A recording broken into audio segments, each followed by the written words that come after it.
keduanya, kenapa Allah sebut cukuplah Allah sebaik-baik saksi bagi kamu? Kerana Allah tetap menyaksikan sekalipun makhluk lain tak nampak. Masya Allah. Minta maaf, makhluk lain nampak. Tadi yang pertama, orang lain tak nampak, Allah nampak. Yang kedua, orang lain pun nampak, Allah pun nampak. Ini yang kedua. Tetapi orang lain tak tahu kebenaran. Orang lain tak tahu kebenaran, Allah tahu kebenaran. Dia ni asyik-asyik pergi masjid nak tunjuk alim lah. Ada tak orang cakap lagu tu? Ada. Sebab apa? Dia tak tahu kebenaran kenapa kita main masjid. Depa ni 30 hari dia buat kuliah nak bagi habis duit masjid. Ada tak orang kata lagu tu? Ada. Dia tak tahu kenapa kita nak buat lagu tu. Dia tak tahu kebenaran. Tapi dia cakap saja. Dia nampak, dia suka cakap. Masya Allah. Kadang-kadang kita ni tuan-tuan orang main, Ustaz, anak dah keluar, saya dengar anak ambil SPM. Dapat berapa A Ustaz? Bolehlah dapat 9A 1B. Alhamdulillah, sejuk hati saya Ustaz. Anak Ustaz cerdik macam Ustaz. Terima kasih. Lelok kita lalu pergi depan tu, dia hambang ke belakang. Cerdik apa? Tiru punya pasal dapat 9A. Ada orang kata lagu tu? Ada, Masya Allah. Wah, bila sebut tiru ni tuan-tuan, saya teringat satu peristiwa jiran saya ni. Cikgu dia telefon habangkan bapak dia. Encik Yusuf, anak kamu disyaki tiru dalam peperiksaan. Hei, cikgu cakap elok dia tak? Tak macam ni tak usah duk bertelengkah dalam telefon. Cuba tuan balik, tuan mai kat sekolah bagi kami perjelaskan kepada tuan. Dia ni pun pi tuan-tuan, dia pi masuk sekolah, cikgu tu dia pi sekolah anak dia. Dia tak cakap apa, dia hampuk cikgu tu habis-habis. Cikgu cakap elok-elok, cikgu jangan duk habang tu fitnah anak saya ni, tirulah tulah ni. Saya rasa anak saya tak tiru. Saya engineer. Anak saya pun cerdik macam saya. Dia pun bakal jadi engineer. Mungkin orang lain yang tiru anak saya kot. Cikgu cek lah elok-elok. Cikgu dia kata, habis dah kau? Habis? Relax dulu dia tak. Dulu dia tak. Relax dulu dia tak. Cikgu ambil dua kertas soalan. Ni kertas peperiksaan Ali. Ali ni duduk sebelah anak kamu. Pegang ni. Ni kertas soalan anak kamu. Sekarang buka soalan nombor 11. Kertas Ali tu tengok. Soalan nombor 11 apa saya tanya? Cikgu tanya, siapakah orang Inggeris pertama pijak Pulau Pinang? Ali tu jawab, aku tidak tahu, dia tulis. Cuba tengok anak kamu jawab apa? Anak dia tulis, Ali kalau hang tak tahu, aku lagi tak tahu, dia tulis. Masya Allah. Bukankah ini tiru? Masya Allah. Tabarakallah. Dia ni tak periksa apa, Masya Allah. Tu sebabnya tentang kadang-kadang kita ni macam tu lah. Allahu Akbar. Itu tak apa bapak. Tok Wan dia cerita pun ada. Tok Wan seorang ni. Dia manja cucu dia sampai cucu dia ponteng sekolah pun Tok Wan dia buat dia je.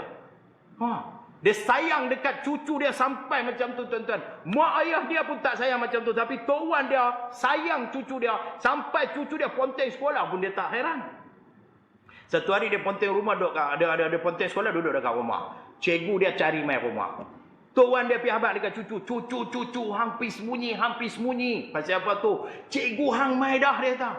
Hang pi sembunyi sagi cikgu hang mai pandai-pandai tok lah kauting dia. Kauting tu Masya Allah. Cucu dia jawab balik, Tok, bukan saya yang kena sembunyi, Tok yang kena sembunyi. Pasal apa? Saya bagi tahu kat cikgu hari ni saya tak boleh pergi sekolah sebab Tok saya mampu. Dia tak, Masya Allah. Padahal muka hang, Masya Allah. Hang sayang tak apa, cucu hang sampai lagu tu. Allahu Akbar, Masya Allah. Itu sebabnya, ada kalanya orang nampak tapi dia tak tahu kebenaran. Yang tahu hanyalah Allah Subhanahu wa ta'ala. Masya Allah, tabarakallah tuan-tuan. Zaman Khalifah Abbasiyah. Zaman pemerintahan Khalifah Abbasiyah, ada seorang raja yang bernama Raja Murad. Raja Murad ni berjiwa rakyat. Terbaik. Raja Murad ni tuan-tuan, dia selalu pergi masuk dekat kampung, dekat pekan, cek kehidupan rakyat dia macam mana. Tapi bila dia masuk dalam kampung kata pekan, dia tak pakai baju raja. Dia pakai baju paling lekeh. Orang tak kenal dia raja. Kita ada pemerintah lagu tu. Baru aja PA kepada menteri. Dia nak mai pun red carpet dah. Buka pintu seorang, cium tangan 10 orang, cot sampai ke siku mereka cium. Allah Akbar. Raja Raja Murad bukan butu. Dia pakai baju lekeh, dia masuk dalam kampung nak cek kehidupan rakyat dia lagu mana.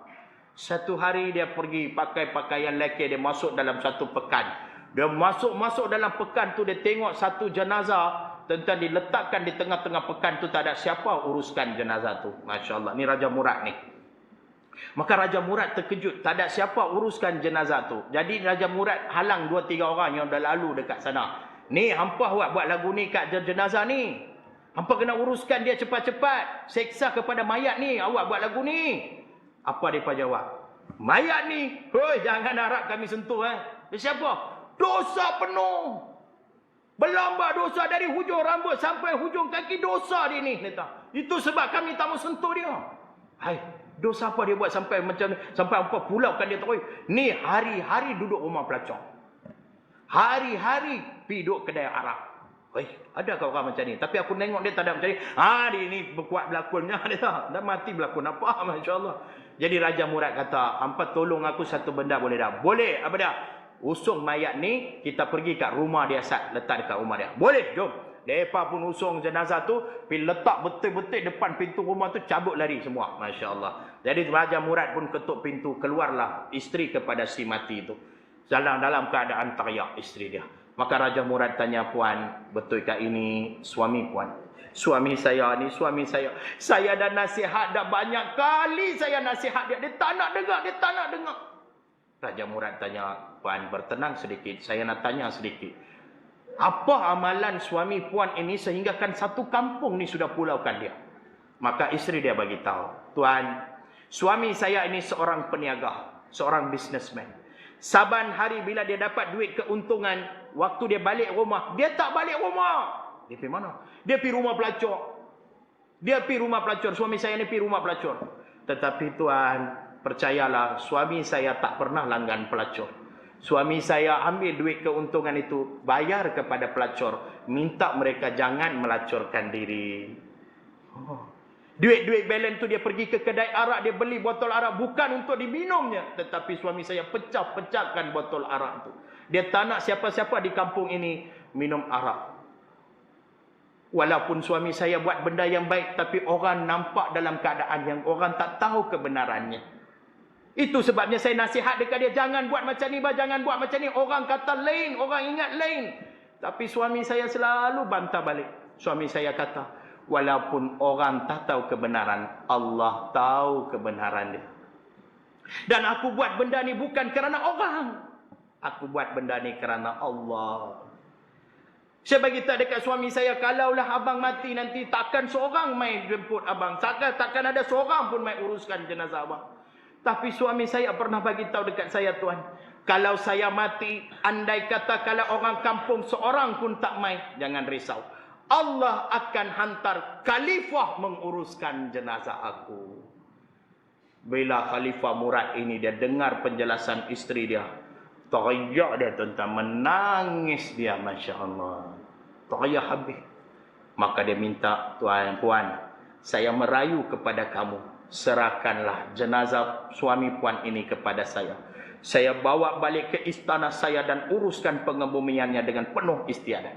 Kamu siapa, tuan? Sayalah khalifah kamu, Raja Murad. Terkejut isteri dia, Masya Allah. Lalu mayat itu dibawa pergi ke istana Raja Murad itu, diuruskan dengan penuh istiadat. Tu tuan-tuan, Masya Allah. Orang kadang-kadang nampak tuan-tuan apa kita buat, tapi dia tak tahu kebenaran. Tapi Allah tahu kebenaran. Sebab itu pegang pada ikrar kita kepada Allah. Kul inna salati wa nusuki wa mahayaya wa mamati lillahi rabbil alamin. Sesungguhnya solat aku, ibadah aku, hidup aku, mati aku kerana Allah. Sebab Allah tahu kebenaran kita ni, tuan-tuan. Masya Allah. Jangan duk ada percaya sangat dengan kata-kata orang. Saya rajin habaq. Ombak besar pun kalau kita buat benteng boleh halang. Tapi mulut orang sesekali kita tak boleh halang. Buat setiap perkara kerana Allah. Sebab Allah yang tahu kebenaran, bukan kerana orang. Cuba kita tanya balik dalam diri kita hari ini. Bila kita tolong seseorang kan, katakanlah orang itu balas jahat kepada kita, apa kita akan buat kepada dia? Kita terus pulangkan dia. Tidak. Hang lantaklah dia tu, hari tu aku tolong pun dia balas jahat ke aku. Lantak dia lah, lepas ni pada muka dia. Ada dah kita buat lagu tu. Ramai di antara kita. Bila kita tolong seseorang, katakanlah dia balas jahat kepada kita, kita terus akan pulaukan dia. Tuan-tuan, adakah kita tolong dia kerana nak dia cakap baik pasal kita, ataupun kita tolong dia kerana Allah, tuan-tuan?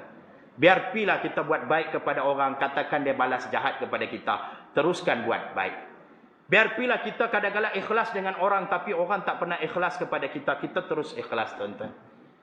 Kadang-kadang kita jujur dengan seseorang, tapi dia tak pernah jujur pun dengan kita, kita terus jujur, tuan-tuan. Sebab apa? Perhitungan ini bukan antara kita dengan orang, padahal antara kita dengan Allah Subhanahu wa Ta'ala. Dia tahu, tuan-tuan, kebenarannya. Itu sebabnya Allah sebut wa kafa billahi syahida. Cukuplah Allah sebaik-baik saksi bagi kamu. Masya Allah.